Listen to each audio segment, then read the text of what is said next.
Hey everyone, this is Kody, and this is my topic 6 video, how you manage your dysphoria. I do have quite a bit of dysphoria, but most of my issues are with my chest.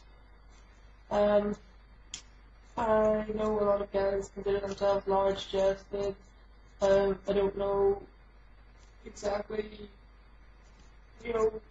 different people have different opinions of what's large, but I am large. I'm a big guy, so my chest kind of matches the rest of me. So yeah, it would be the biggest pain in my ass I've ever done. How I manage that dysphoria? Well, I do own 2 binders. My first binder I got about 2 years ago. I still own. And I got a new binder about a month ago. Neither of which on their own, even the new binder, I have to say I was very disappointed because it kind of didn't hold in as well as my first binder that I got did, even though it's the exact same one from the exact same place. Which made me feel like shit, really. Because I was really excited about getting my new binder because I was like, yes! Finally! Because my old one was kind of falling apart a bit and it kind of lost a lot of elasticity and it wasn't holding in as much as it used to. So I thought a new one would have made things a lot easier, and when I got it, it pretty much held the exact same as my 2-year-old binder did. And I completely at a loss as to why. To be honest, the material just didn't seem to be as thick on my new one as it was in my old one. Maybe they just don't make them like they used to. So, to get my chest as flat as I can possibly get it, I have to wear both, which I'm currently doing at the moment, and I don't know if you can tell how flat that is, but it's pretty much as flat as I can get. I mean, yeah, it's flat, I can still kind of pinpoint little side bits that make me feel a little bit, but maybe that's just me. So yeah, my new one I have underneath, and then my older one on top, and then folded in half, almost into a tri-top kind of thing, but then folded into like into 3, so like it's folded up and then folded down again, to push everything. So yeah, I then have to pin that into place because it kind of slides about and it's hell. So you can imagine that's a lot of kind of compression on the chest area. It is quite difficult to breathe in, especially whenever you're walking about and you sweat like fuck, and you overheat like fuck. And it's just getting warmer and warmer, and your breathing isn't so great. So yeah. Also, another downside I found to finding, which I believe one of the guys also talked about, was about having back issues. I think, I've heard of guys kind of hunching over, to try and hide the fact that we have a chest.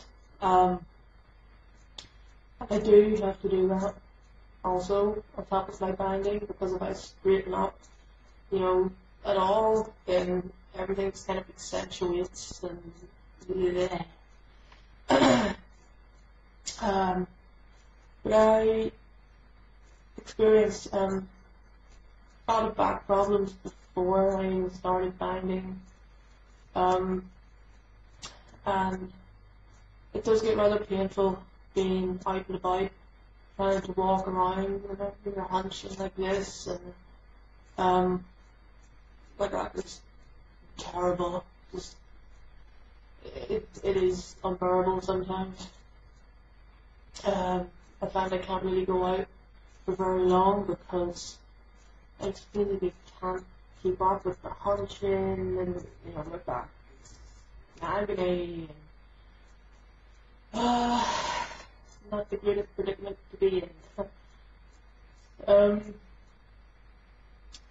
So yeah, even with binding and stuff, obviously, as I kind of pointed out, I notice little lumpy, bumpy bits that I feel are going to hurt me, and I get dysphoric as hell about that. For quite a while, I despised going out at all, just to be seen by anyone in public was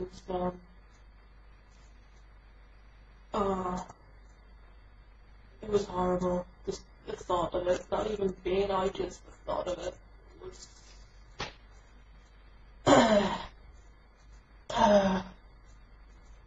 So yeah, it stopped me from doing quite a bit, which did get really strenuous on my relationship with my girlfriend, because obviously she wanted to go out and do stuff, and I was just like, I just can't be arsed for this today.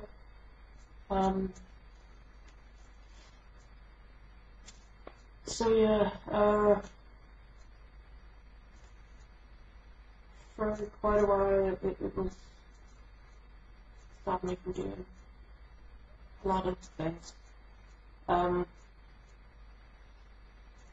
have been getting a little bit better lately. I think passing a bit more has helped my confidence. This was before I even got the new binder, so I wasn't as flat as I am now. I mean, you could tell there was just something, major movage going on right there. So when I passed, it really did help. It made me feel a lot better about myself. Also, I think some things that have helped me manage my dysphoria, attending, not bracking, gender clinic. My therapist would give me a few tips on how to manage some stuff like that.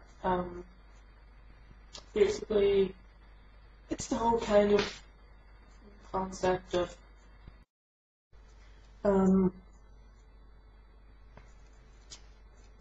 total strangers. They aren't going to know any better. They're not going to know that you're a trans person, and they aren't going to know your preferred pronouns unless, of course, they ask, which, let's be honest, not a lot of people do. So yes, people are going to use the wrong pronouns, and they're going to misgender you. But at the end of the day, it's something that every trans person has to live with. It's just going to happen up until the point where you look 100% male in this case. you know, and even still, people who are further on in the transition do still get misgendered. It's just the way of life, I suppose. So, yeah, that's the concept basically, is they are strangers. They are not going to know any better. They might make mistakes. But basically you're just going to have to get over it. And I know that's kind of a, like, what do you mean we have to get over it? They shouldn't, like I said, you know, they're strangers, they aren't gonna know, they're gonna make judgments, you know, everyone works differently. Some people are gonna judge you as a male, some people are gonna judge you as a female, and that's just it. So that's what I've been doing. I've been using this whole, they're gonna make mistakes, I'm gonna have to live with it. Because if I put myself down so much, every time someone made a mistake, without even realizing it, you know, where's that gonna get me? Nowhere. It's just gonna make me very depressed, and it's not worth it. You know, with all this, they don't say it with a malicious intent, then you're just gonna have to let it go. And just get over the fact that, like I said, some people are going to make mistakes. Yeah, there's also what I do a lot is, what I used to do a lot, maybe not so much anymore, but very so often.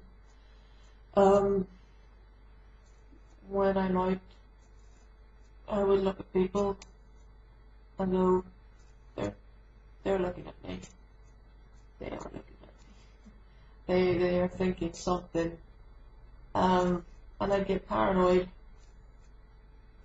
And in that kind of case, you are your own worst enemy, because you don't know what that person is thinking. They could just be minding their own business, you know, walking past and just so happen to give you a glance, and then all of a sudden you're panicking, like, oh my god, what the fuck? What the fuck was that about? Why the fuck are they looking at me? What are they thinking? Panic.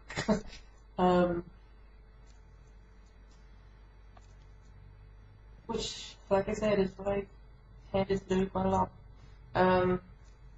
You are placing thoughts in other people's minds, you know. You're the one going, they are most definitely thinking this about me. Whenever they could be thinking, what should I make for dinner? So yeah, that's what I think of now. You know, unless something is physically said to you in a malicious way, you have no reason to be thinking the worst, honestly. Because I am like one of the most self-conscious people, and I have been for many, many years, not just since transitioning. And this whole outlook on things has helped, you know. I'm not saying it's going to work for everyone, but it does work for me, and I have found it a great help with managing certain aspects of dysphoria. So, without further ado, I don't even know why I said that. My head is away. I have just done this video so many goddamn times. Face palm. So, I'm going to leave it at that, because I'm sure this is probably well over about 13 minutes or so, and that's a very long video. So, I'm finally caught up. Yes. And I'll see all of you lovely, lovely people on the next topic. So, thanks for watching, and